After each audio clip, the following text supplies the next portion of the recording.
తిరుమలకొండ భక్తులతో కిటకిటలాడుతుంది. వేసవి సెలవులు ముగింపు దశకు చేరుకోవడంతో శ్రీవారిని దర్శించుకునేందుకు భక్తులు పోటెత్తున్నారు. శ్రీవారి దర్శనానికి వచ్చే భక్తులు గంటల పాటు వేచి ఉండాల్సిన పరిస్థితి నెలకొంది. వైకుంఠ క్యూ కాంప్లెక్స్లు, నారాయణగిరి ఉద్యానవనాల్లో షెడ్లు భక్తులతో నిండిపోయాయి. దీంతో భక్తులు రింగ్ రోడ్డు మీదుగా ఆక్టోపస్ భవనం వరకు సుమారు 3 కిలోమీటర్ల మేర క్యూలైన్లో బారులు తీరారు. శ్రీవారి దర్శనం కోసం దాదాపు 24 గంటలు అంతకంటే ఎక్కువ కూడా సమయం పడుతుంది.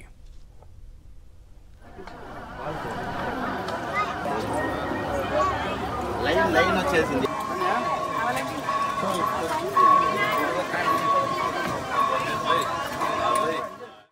క్యూలైన్లో ఉన్న భక్తులకు అధికారులు తాగునీరు, అన్నప్రసాదాలు, పాలు అందిస్తున్నారు. శ్రీవారి దర్శనానికి టోకెన్లు లేని భక్తులకు ఆలయ అధికారులు 24 గంటల సమయం కేటాయించారు. ఈ రద్దీ వారాంతం వరకు కొనసాగే అవకాశం ఉంది.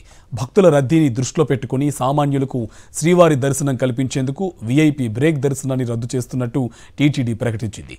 శుక్ర, శని, ఆదివారాల్లో జూన్ 30 వరకు వీఐపీ బ్రేక్ దర్శనాలను రద్దు చేసింది.